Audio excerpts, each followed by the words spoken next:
Para pembenci biasanya pandangannya akan berkabut sehingga sesuatu yang tak masalah akan dianggap salah.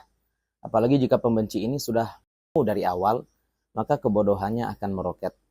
Ini yang terjadi kepada para pembenci Ustadz Hadi Hidayat terkait penyampaian beliau di Umri. Maka lewat video ini kita akan luruskan pandangan-pandangan ber-IQ rendah agar mereka tidak lagi menambah dosa umat.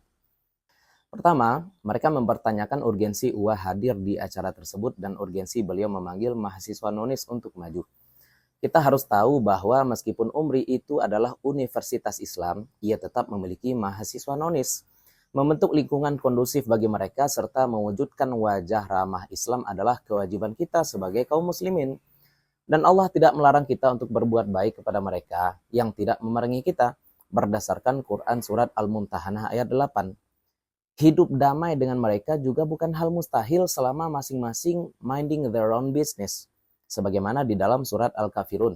Dan fokus dengan titik persamaan berdasarkan Quran surat Ali Imran ayat 64. Lucunya, pembenci ini menyatakan bahwa UAH tidak mengkampanyekan toleransi, justru berkolaborasi. Bro, memangnya apa salahnya berkolaborasi dengan Onis? Bukankah Rasulullah SAW juga pada awalnya berkolaborasi dengan kaum Yahudi di Madinah? Kamu itu lucu. Kedua, pembenci menyatakan bahwa UAH menyamakan antara akidah Islam dengan akidah Katolik dan Kristen. Ini benar-benar menunjukkan rendahnya intelektual dan hilangnya amanah. Di poin mana UAH menyamakan akidah? UAH menyatakan bahwa ada kemiripan antara ayat Al-Quran dengan isi Bible dan itu wajar. Kita sepakat dengan kaum Nasrani bahwa Nabi Isa itu diberkahi. Kita sepakat bahwa berdoa kepada Allah pasti akan dijawab. Kalau Anda protes, maksudnya apa? Anda tidak percaya bahwa Nabi Isa itu diberkahi. Anda tidak percaya bahwa Allah itu menjawab semua doa.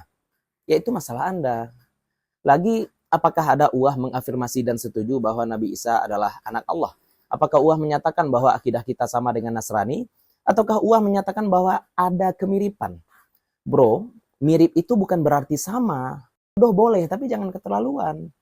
Satu hal yang perlu juga Anda tahu bahwa pada dasarnya baik Taurat, Injil maupun Zabur itu merupakan wahyu dari Allah.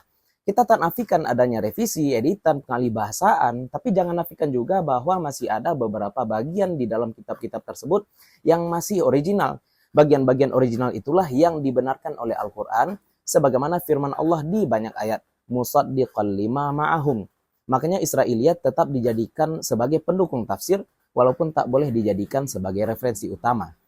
Ketiga, pembenci menyatakan bahwa UAH memotong ayat Al-Quran.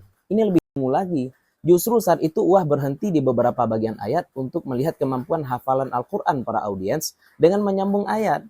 Saya tahu bahwa UAH juga manusia, pasti ada salahnya. Tapi yang tidak salah jangan disalahkan hanya karena pikiran yang dangkal atau hati yang sempit. Acara di Umri juga bukan acara kaleng-kaleng. Itu dihadiri oleh tokoh Muhammadiyah senior Riau. Mereka tak mempermasalahkan apa yang dilakukan oleh UAH. Antum-antum malah kebakaran jenggot. Antum sehat?